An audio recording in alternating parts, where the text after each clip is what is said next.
En fait, moi, parfois, il y a l'idée de, genre, c'est quoi, la discussion théologique, elle est faite pour quoi, en fait? Pour prouver que tu as raison, en fait, que tu es le champion, ou pour essayer de comprendre le sens de la vie, la spiritualité, la relation avec Dieu? Je sais pas. Moi, c'est vraiment les débats comme ça me perd, et c'est vraiment des débats si ce a dit, ah là là, vraiment, c'est pas.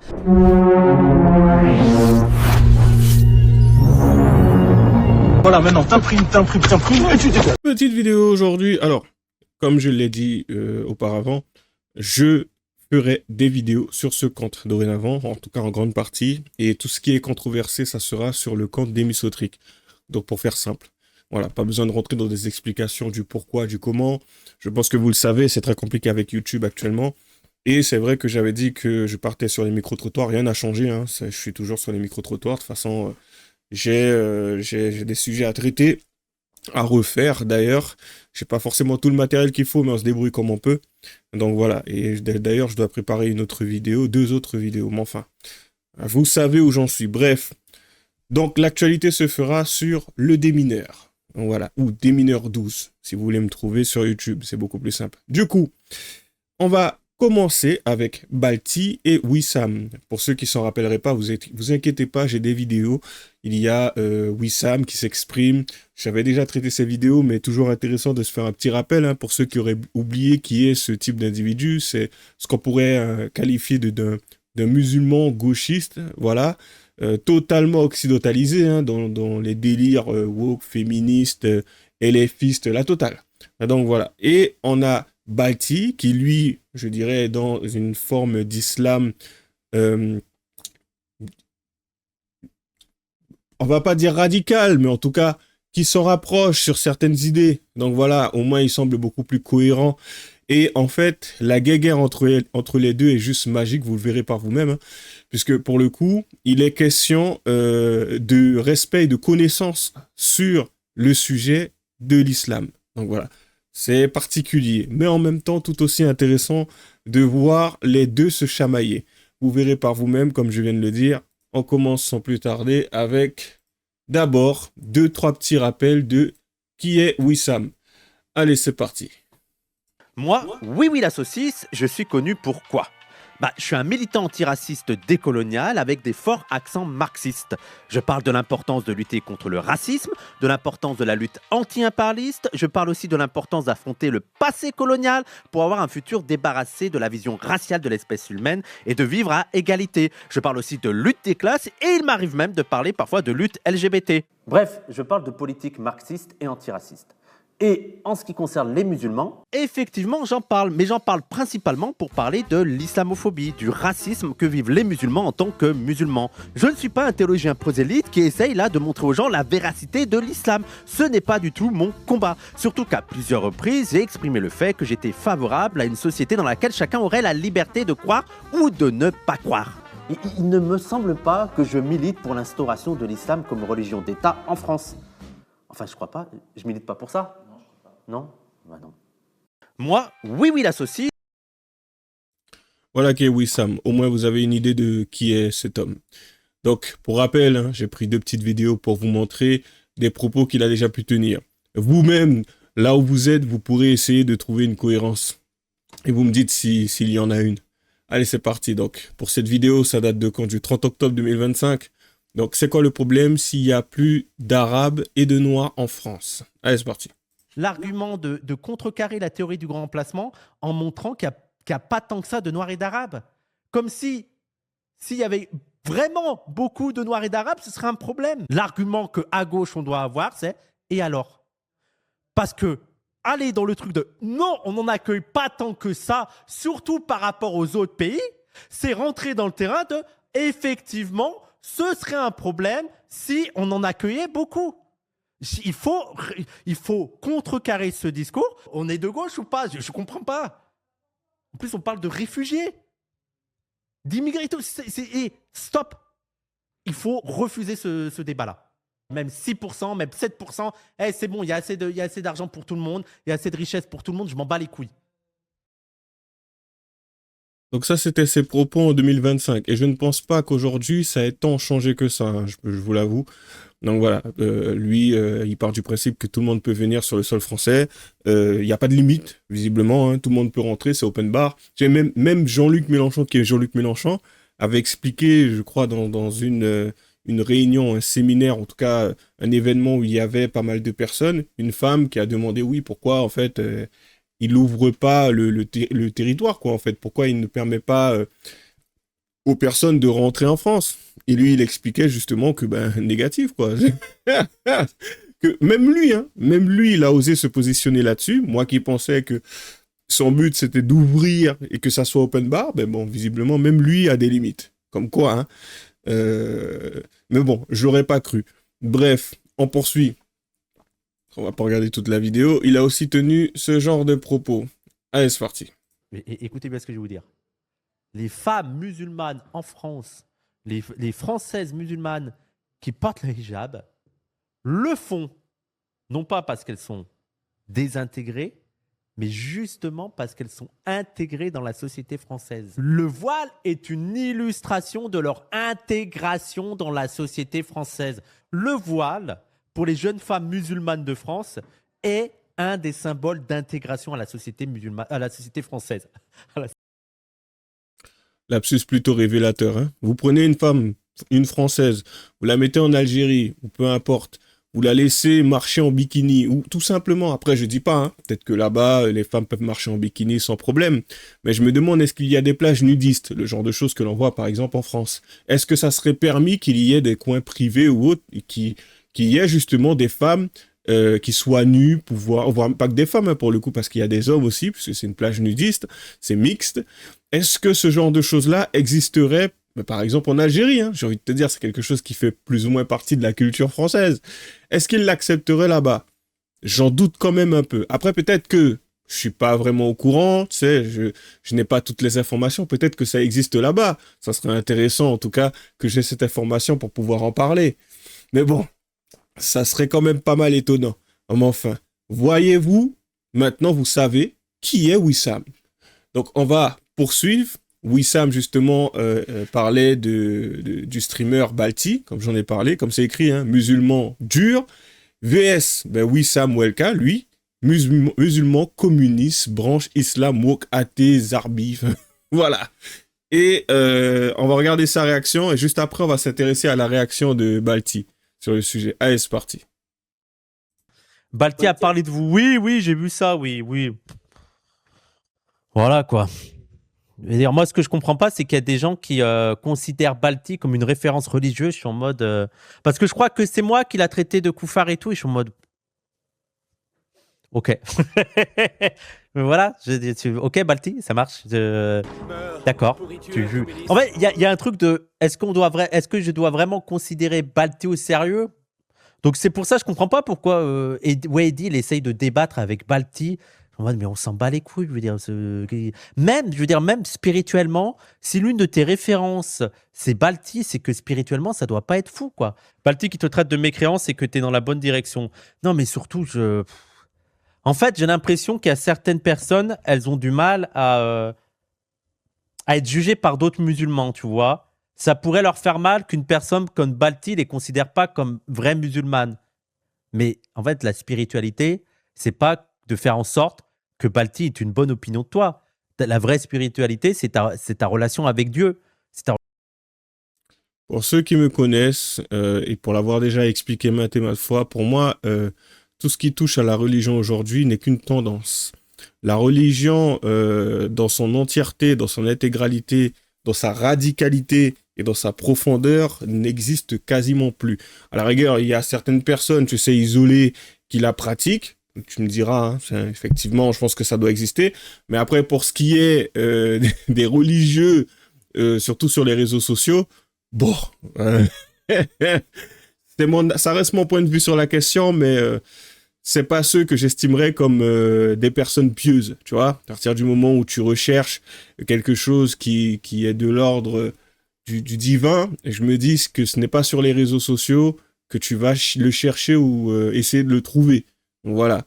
Du coup, Voilà, Mais en tout cas, ça reste mon point de vue sur la question. Et quand je regarde un mec comme Wissam, se dandiner, comme vous avez pu le voir sur une vidéo ou autre, et nous parler de spiritualité, d'islam, de musulmans, enfin, je trouve ça quand même assez drôle. Et pour avoir déjà vu Balti et en avoir déjà parlé pour ceux qui me suivent sur l'autre chaîne, je pense que vous avez pu quand même constater que même par moment, il a tenu des propos que moi-même, hein, j'ai pu valider pour avoir déjà entendu des apostats en parler et mettre en avant justement des preuves. Ce sont des personnes qui connaissent très bien, on va dire ça comme ça, leur karaté. Ils connaissent très bien leur terrain. Donc voilà, Wissam, lui, bref, c'est un de ces musulmans par affiliation ou par endoctrinement qui en fait ne se casse pas trop la tête sur le fond et qui reste, on va dire, relativement sur la forme. Voilà. Ouais, tu pries, fais ce que tu as à faire. Si tu manges du porc, demande pardon. Voilà, quoi. Mais enfin, on poursuit. Ta relation avec le tout, avec les êtres vivants, avec ce que tu considères être la vie, l'après la vie, voilà, le sens de la vie et tout. Donc vraiment, moi, quand il y a des, je veux dire, la vie de Balti qui croit, dire mécréant ou pas mécréant, on s'en bat les couilles, quoi. Oui, il pense ce qu'il veut, Balti. Je veux dire, il fait sa vie, quoi. Il y a un monde où c'est ça pour Wady, c'est-à-dire tu débattrais avec lui, mais débattrais de quoi avec Balti? Je vois pas l'intérêt. On n'est pas dans les mêmes sphères, on n'a pas la même vision de la vie, on n'a pas les mêmes références, que ce soit politique, théologique. Je vois pas l'intérêt de débattre avec Balti et sur quoi. Voilà, on débattre sur quel sujet. Voilà, on rappelle, hein, en plus, c'est le truc des salafs. Là, il y aura 70 sectes, je sais plus c'est quoi leur hadith sur ça et tout. Il n'y en aura qu'une que. Voilà. Pourquoi vous voulez discuter avec ça, en fait? Et en plus, en fait, moi, parfois, il y a l'idée de. Genre, c'est quoi la discussion théologique, elle est faite pour quoi, en fait? Pour prouver que tu as raison, en fait, que tu es le champion, ou pour essayer de comprendre le sens de la vie, la spiritualité, la relation avec Dieu. Je sais pas. Moi, c'est vraiment les débats comme ça me perd et c'est vraiment des débats si ce a dit, ah là là, vraiment, c'est pas. Je trouve que philosophiquement, c'est nul à chier, quoi. C'est quand même intéressant de la façon dont il parle justement de l'islam, ce qu'on pourrait appeler l'islam sunnite. Et donc, comme je l'ai dit, hein, pour moi, il me fait plutôt penser à quelqu'un de totalement déconnecté. Il ne voit pas l'intérêt d'échanger. Moi, je me dis, à partir du moment où tu es accroché à une religion, l'intérêt d'échanger, c'est d'en apprendre un peu plus sur ta propre religion. Peut-être que la personne en face de toi t'amènerait justement à, on va dire, un niveau de conscience que tu n'avais pas juste avant, en confrontant tes idées, en confrontant ton point de vue, ce par quoi tu es passé, ton expérience, ce qui te permettrait justement d'en apprendre plus et même peut-être de vivre une expérience à travers cet échange. Donc, mais bon, si quelqu'un aujourd'hui est religieux et ne voit pas l'intérêt de parler de sa propre religion, bah, je trouve ça quand même un peu comique. Parce qu'en général, de ce que j'ai pu voir, et pour avoir été déjà, pour le coup, chrétien, s'il y a des trucs que je dirais littéralement reprocher à beaucoup de chrétiens, parce que ça en devenait presque agaçant, c'est de parler constamment de ça, ou de mettre Dieu à toutes les sauces. Ouais, j'ai mis un pied devant l'autre, grâce à Dieu. Ah, tu es venu m'aider, grâce à Dieu. Ça devient saoulant. À un moment donné, je fais, mais à croire que je ne pense pas par moi-même. Et s'il y a une pensée qui m'est venue en tête, c'est Dieu, forcément. Je dis, vas-y, c'est bon. Donc, c'est un rapport, tu sais, à la religion qui est totalement différent, mais on voit bien ce que le gauchisme a fait dans sa tête. Et encore, je parle du gauchisme, mais plutôt cet aspect occidental qu'on a fait, le côté occidental en France. Tout simplement parce que dans d'autres pays, tu vois, il n'y a pas ça. Ça n'existe pas, ce genre de truc-là. Déjà, on fait la différence entre islam et islamisme. C'est quand même énorme, hein, parce que tu pars dans d'autres pays musulmans, il n'y a pas de différence. Il n'y a qu'en France qu'on fait ça. Bref, on poursuit. Non, puis surtout, te mobiliser toi pour illustrer l'incompatibilité de la gauche et de l'islam. C'est quoi concrètement les trucs qui s'opposent dans tes deux pratiques à paraître OK avec les trans? Bah, surtout, je ne comprends pas. D'ailleurs, petite parenthèse, le truc sur les trans, je vois qu'il y a certains radicaux qui utilisent Balti pour dire ouais, les musulmans et tout, mais je veux dire, pour moi, il y a des dissensions à mobiliser Balti parce que, en fait, je crois que c'est un poste de Wady qui a dit qu'il serait toujours du côté des musulmans. Je suis en mode, bah, ça dépend en fait. Ça dépend de la situation. Il y a des musulmans, je ne suis pas d'accord avec eux. Et c'est pas parce qu'ils sont musulmans que je vais forcément me ranger de leur côté. Mais oui, il y a des contradictions avec certaines personnes musulmanes. Mais il y a des musulmans, je ne serais pas d'accord avec leur combat politique, théologique et tout. Genre un Mais pour le coup, moi, j'en viens à me demander comment il ferait pour savoir ou pour comprendre. Parce que pour le coup, il ne cherche même pas à échanger avec des personnes, que ça soit Balti ou autre. Si vous n'êtes pas d'accord, ça serait quand même pas mal d'échanger pour voir euh, à, à quel endroit se situent les points de désaccord. Mais s'il y a un moment, tu refuses de débattre, d'échanger, ben, comment tu sais que ce en quoi tu n'es pas en accord semble plausible ou pas? Parce qu'à un moment donné, il s'agit de toi et pas des autres. Donc du coup, comme c'est ton ressenti, ça se limite à ça et puis tu te fermes à tout le reste. C'est quand même assez fascinant. Moi, aujourd'hui, si je crois en quelque chose ou si j'utilise quelque chose et qu'il y a quelqu'un qui vient me dire «Ouais, mais tu l'utilises pas de la bonne façon», ben, c'est quand même intéressant de savoir de quelle façon je devrais l'utiliser. Donc du coup, je lui demande, je lui pose la question, tu vois. Et on peut ne pas être d'accord parce que... Et après, on échange nos points de vue. Je dis «Oui, moi, j'utilise ça comme ça parce que j'ai un intérêt à le faire». Et lui, il dit, ouais, tiens, j'utilise moi cela comme ça parce que j'ai tel intérêt à le faire. Donc, du coup, peut-être que nos intérêts divergent. C'est peut-être pour ça que j'ai pas d'intérêt à faire comme lui et lui, il n'a pas d'intérêt à faire comme moi. Donc, ça pourrait être ça. Mais comment on en arrive là s'il n'y a pas d'échange? C'est ça que je trouve quand même assez fascinant. Bref, on poursuit. Balti, ce n'est pas un allié. Sur les questions d'islamophobie, je lutterai. Allez, on s'intéresse à Balti maintenant. Balti sur la question. 5 minutes 51. Est-ce que je ferais pas ça en deux parties? Allez, c'est parti. Vous voyez Daesh, on condamne Daesh. Mais vous savez que tu poses un Daeshi, tu le mets en face de Wissam. Wissam, il se fait éteindre. Il se fait tellement éteindre qu'il pourrait avoir des choubouhettes et sortir de l'islam ou rejoindre Daesh. Il connaît pas sa religion. Tu prends Cassius Leidi, tu prends Wissam, tu les fais débattre. T'auras l'impression que c'est Cassius Leidi la musulmane. Je veux dire, moi, ce que je comprends pas, c'est qu'il y a Même ce qu'il vient de dire, hein, Cassius Ledi, c'est une apostat. Et pour le connaître, l'islam, en tout cas l'islam sunnite, bon, après je crois qu'elle connaît aussi l'islam chiite et fait tous les autres islams, beaucoup mieux que moi en tout cas, largement. Oui, clairement. Clairement, Wissam se ferait éteindre. Mais après, bon, Wissam est de ceux qui ne se confrontent pas aux autres. C'est plutôt de ceux qui disent ce qu'il a à dire, tu sais, à travers les réseaux sociaux et qui préfèrent disparaître dans les méandres. Bref, les méandres des réseaux sociaux ou des médias ou de X, si tu veux. Allez, on poursuit. des gens qui considèrent Balti comme une référence religieuse. Personne ne me considère comme une référence religieuse et ce n'est pas un argument. C'est pas pour autant que ce qui est sorti de ma bouche est vrai ou est faux. Pardon. Je suis en mode. Parce que je crois que c'est moi qui l'a. Parce que si moi, je suis pas une référence religieuse et qu'on ramène ton cas devant un savant, et on lui balance toutes les coufriettes que tu éjacules par la bouche, le takfir, il va...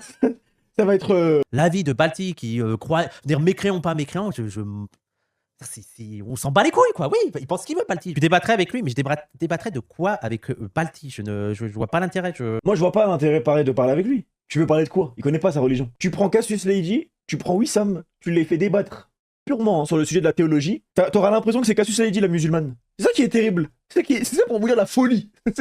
À quel point c'est triste. Tu ne peux pas. Il dit ça par rapport à Wissam, mais c'est aussi le cas par rapport à énormément de personnes. Hein. Vous pouvez aller suivre ce que Cassius Ledi fait pour ceux qui ne la connaissent pas. C'est juste énorme. Parce que moi, j'ai commencé, je me rappelle, avec Jack Le Fou, Cassius Ledi, Amir Aposta. Enfin, tu les regardes, moi, je connaissais pas. Tout ce que je voyais, c'était des mecs qui s'emportaient, pour beaucoup, tu sais, qui les appelaient dans les lives et qui s'emportaient, parce qu'à un moment donné, ils ne supportaient pas d'entendre quelque chose. Enfin, tu peux quand même entendre quelque chose, même si ça va à l'encontre de ce en quoi tu crois. Et en soi, hein, si on part du principe, parce que bon, bien sûr, beaucoup sont là à dire oui, à un moment donné, c'est Allah qui va punir la personne. Mais dans ce cas-là, si c'est Allah qui va punir la personne, pourquoi tu t'emportes? Pourquoi ça t'agace? Laisse Allah intervenir. Si elle doit se faire foudroyer, elle va se faire foudroyer. Mais bon, même encore aujourd'hui, hein, tu sais, la recette, elle n'a pas changé.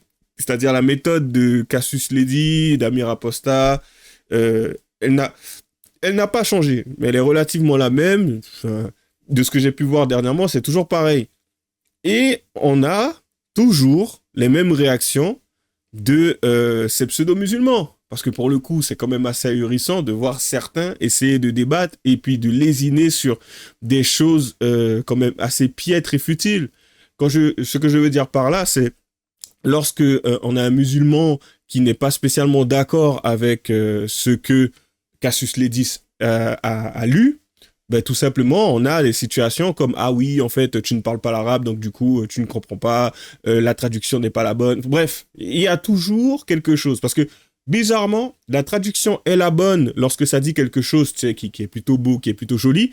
Mais lorsque c'est quelque chose qui est quand même assez sale, si on doit parler, par exemple, de Aïcha, bref, quand c'est quelque chose d'assez sale, là, bizarrement, tout de suite, il y a un souci. Ah, en fait, tu ne lis pas très bien, tu ne parles pas la langue, ça a été mal traduit. Ah, mais en fait, tu fais de l'interprétation alors que tu lis un livre. Hein. Enfin, un livre, s'il me rappelle bien, c'est plus un hadith, mais tu lis quelque chose, hein, mais c'est de l'interprétation. C'est quand même assez facilement. Donc là, si je lis, plus rien ne pourra me blesser sur le livre, le livre que j'ai à proximité de moi. Du coup, c'est de l'interprétation, alors que je me contente de lire. Ben, c'est comme ça qu'il l'interprète, si je puis dire. Bref, ça promet, on poursuit. Il faut arrêter de faire comme si les musulmans pratiquants étaient un groupe homogène. Tous les musulmans pratiquants ne sont pas les mêmes et donc tu ne peux pas satisfaire tout le monde. Il y a des musulmans qui vont considérer que bon, voilà, on rappelle en plus ces trucs des salafs là, il y aura 70 sectes, je sais plus c'est quoi leur hadith sur ça et tout. Il n'y en aura qu'une que voilà. Pourquoi vous voulez discuter avec ça en fait? Mais il nous reproche de suivre un hadith, c'est un ouf. Oh, et c'est encore eux et leur hadith 70. Et tu nous reproches de suivre la sunna du prophète sallallahu alayhi wa sallam. C'est une folie quand même. Petite parenthèse. Je crois que c'est un poste de Wadi qui a dit qu'il serait toujours du côté des musulmans. Je suis en mode, bah, ça dépend en fait. Ça dépend de la situation. Il y a des musulmans, je ne suis pas d'accord avec eux. Ah ouais, pourtant le prophète sallallahu alayhi wa sallam, il nous a rapporté un hadith dans lequel, je vais te citer tout de suite, concernant celui qui est injuste. Bouge pas. D'après Abu Huraira, le prophète sallallahu alayhi wa sallam nous dit, secours ton frère, qu'il soit injuste ou victime d'une injustice.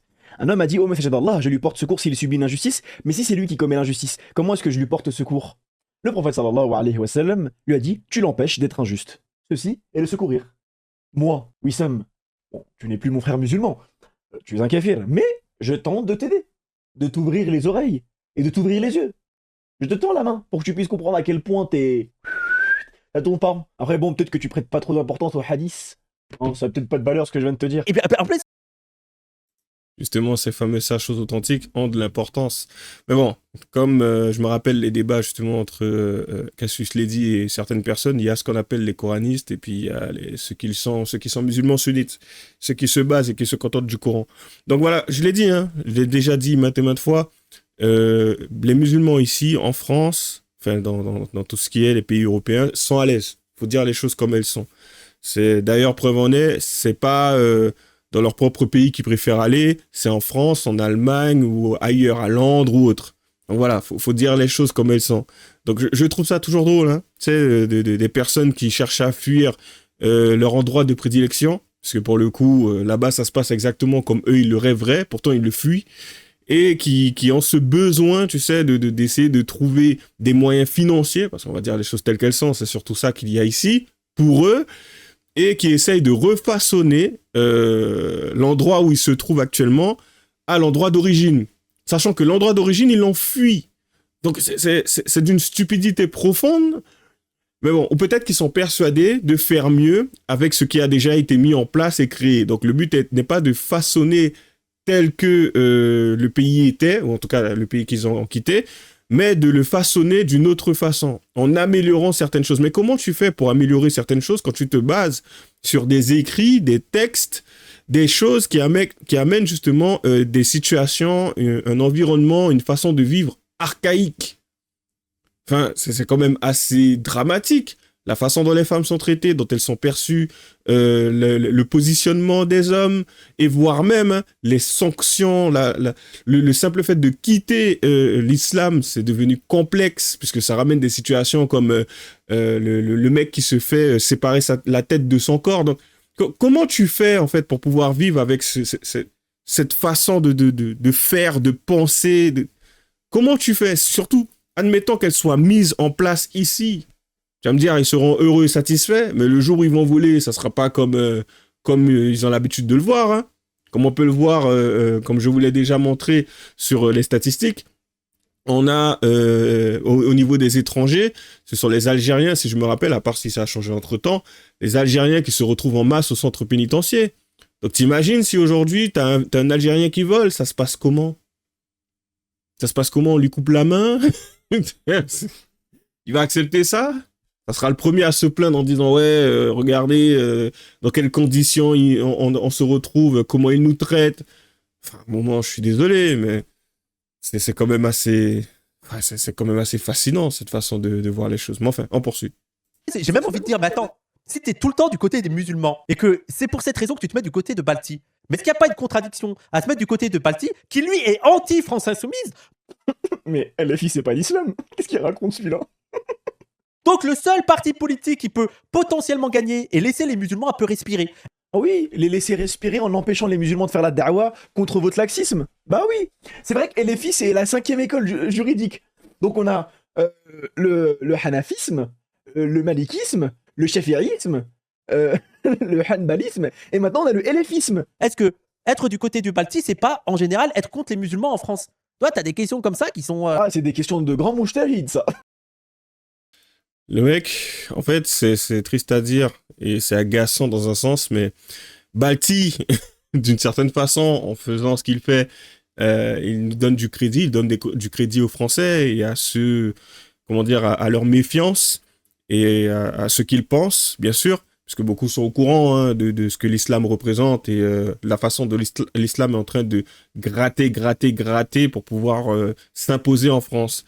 Donc voilà, et Wissam, c'est le type d'individu qui aujourd'hui, de par son existence, de par sa niaiserie, de par sa bêtise, ramène, comment dire, cette espèce de vision du musulman lambda qui en fait pratique son truc et qui fait de mal à personne. Alors que c'est juste quelqu'un qui est totalement perché pour ce qui est des connaissances et pour ce qui est de la pratique et qui ne comprend pas justement ce qu'est réellement l'islam.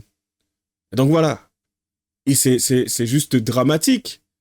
Parce que le mec, il est capable presque systématiquement, à chaque fois qu'il se passera quelque chose, de minimiser. Ah tiens, des musulmans ont fait ça pour X.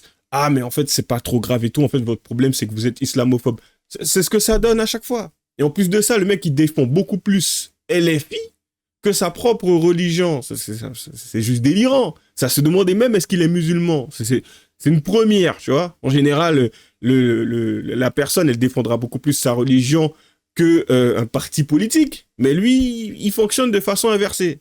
Donc, comme je l'ai dit, je me répète, hein, l'islam, les religions, c'est tendance aujourd'hui. Et même pour ce qui est du christianisme, pour avoir vu ce que j'ai vu maintes et maintes fois sur TikTok ou autre, les religions, c'est tendance. Entre celles qui étaient musulmans pendant peut-être 4-5 ans, et puis subitement qui ont bifurqué, qui sont devenues chrétiennes, et puis subitement qui redeviennent musulmanes, je suis désolé, mais les religions sont tendance aujourd'hui. C'est les gens ils se cherchent une identité à travers soit un parti politique, soit une religion, soit un pays, soit une histoire, pour le coup, parce que ça touche beaucoup plus les Noirs. Les gens sont en perte de repères, ils sont en recherche d'identité.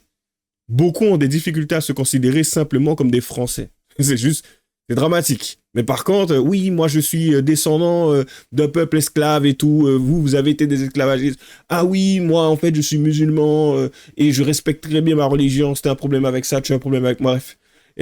Et oui, moi je suis à LFI, LFI en fait, ils vont venir nous sauver. Bref, les gens sont dans un délire total. Il y a un problème d'identité, il y a une recherche constante en fait d'appartenance. Bref, on poursuit. Et j'imagine que El Moujtahid Mélenchon, bien évidemment, a su répondre à cette question. C'est ça qu'il nous a dit. Et Jean-Luc Mélenchon, c'est le grand cheikh Mélenchon, bien évidemment, qui se moquait du voile il y a encore 10 ans, vient nous dire qu'est-ce que c'est que le moindre mal. C'est bien ça. Ok, très bien. Parce que oui, moi je veux dire, c'est ahurissant qu'en 2026, quand t'as les mosquées qui sont fermées et tout, de se dire ah je vais être de toute manière du côté de Balti. Bah non. Et j'ai une question. Moi j'ai une question. Est-ce que vous pensez que les filles va laisser une mosquée ouverte s'ils disent que l'homosexualité c'est haram et qu'une musulmane ou un musulman n'a pas à être homosexuel? J'aimerais bien que tu me répondes. Moi ça m'intéresse. Moi ça m'intéresserait que tu me répondes à cette question. Ils vont la fermer ta mosquée. Ils vont la fermer. Donc cet argument il fonctionne pas. Non mais lui il vit dans un rêve lui. En fait lui j'ai compris.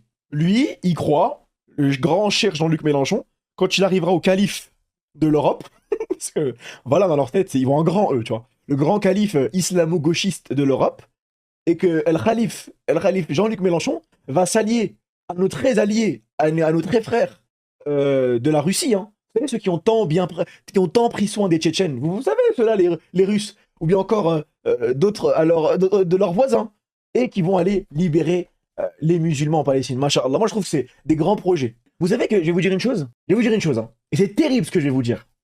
Vous voyez Daesh. Et le plus choquant dans cette histoire, c'est que bon, on condamne Daesh, on est d'accord. Voilà, on condamne. Et on sait pourquoi on les condamne. On se désavoue. Mais vous savez que tu poses un Daeshi, tu le mets en face de Wissam. Bon, on parle pas de manière physique parce que sinon il va le tuer. Et là, c'est c'est la merde. Voilà. Mais si on le met purement dans une discussion théologique, Wissam serait incapable d'expliquer pourquoi le Daesh il a tort. Incapable. Incapable. Pour que vous vous rendez compte à quel point Wissam n'a aucune connaissance religieuse. Il se fait éteindre. Éteindre. Et je vais vous dire même une chose. Il se fait tellement éteindre qu'il pourrait avoir des shubuhat et sortir de l'islam ou rejoindre Daesh. C'est deux options. Parce qu'il serait pas capable de te dire en quoi Daesh a tort. Parce que dans les positions de Daesh, il y a des nuances qu'il faut bien comprendre, il faut les connaître. Tu vois. Mais Wissam, il serait pas capable de les expliquer. Déjà, si tu demandes à Wissam de te différencier, tu expliques hein, à Wissam de lui faire la différence entre un pays musulman qui applique la Sharia, tu vois, Al-Qaïda et Daesh, tu lui poses ces trois cas-là, il sera pas capable de te répondre. Impossible. Impossible. Impossible. Impossible. Mais après, ça veut pas dire que j'encense Al-Qaïda ou Daesh, attention, c'est juste pour vous dire à quel point, malheureusement, ce genre de mec, c'est de la bêtise, tu vois. Et comme je l'ai dit, on terminera sur ça. C'est la bêtise aujourd'hui sur laquelle LFI et la gauche se reposent, hein. Et malheureusement, on peut le voir aussi, Marine Le Pen. Parce que, encore une fois, hein, je ne peux pas, moi, au stade où j'en suis à mon niveau, voir la bêtise hein, de certains, de beaucoup d'entre eux, c'est-à-dire faire la différence entre l'islam et l'islamisme, alors qu'il n'y en a pas. Enfin, je suis désolé. L'islamisme, c'est l'islam. Point barre, ça s'arrête là. Après, comme je l'ai dit, hein, ça reste mon point de vue dedans, de la même façon qu'il y a un Wissam qui existe, et il y en a beaucoup aussi en France, on a ceux qui la pratiquent en ayant des valeurs occidentales qui sont tout simplement sélectifs, tu sais, pour ce qui est des textes ou des propos que certains sachant authentiques contenus, donc voilà, sont beaucoup plus rattachés à la France et sont beaucoup plus connectés aux valeurs françaises qu'ils ne le pensent ou qu'ils ne veulent l'admettre, donc il y a de ça aussi, et tu as ceux qui en fait sont beaucoup plus perchés. C'est-à-dire pense que oui, on peut vivre un islam tu sais, très, très positif, très bénéfique pour la société, c'est quelque chose de bienveillant, un islam bienveillant. Tu vois. Donc, voilà. Et c'est ces personnes-là, en fait, qui sont en train d'enfoncer, d'entraîner la France vers le fond. Et il y en a beaucoup aujourd'hui hein, qui sont dans différents partis politiques. Il y a beaucoup de personnalités politiques qui aujourd'hui...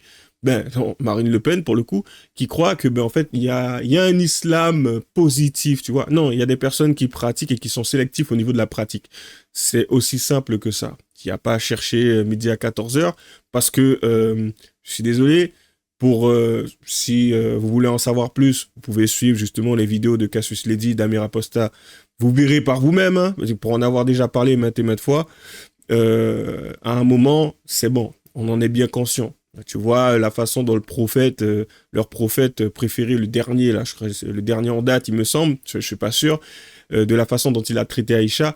Bon, pour le coup, sachant que c'est une personne qu'ils prennent pour exemple, à un moment donné, tu réfléchis 2 secondes et tu te dis, c'est vrai que quand on parle de certaines choses, surtout avec la fameuse loi, je crois, loi ou amendement qui est passée, c'est vrai qu'on serait tenté de se dire « Ah, mais il y en a beaucoup plus en France ». Oui, mais le problème, c'est que quand tu vois qu'il y a une religion qui, d'une certaine façon, encense ce genre de choses, ce genre de comportement, faut quand même se poser des questions sur ce que ça pourrait engendrer par la suite, surtout avec la génération suivante. Donc voilà. Bon, enfin bref. Comme d'habitude, lâchez les j'aime pas, les commentaires, pas de lien. Et puis, bonne chance à nous. À la prochaine.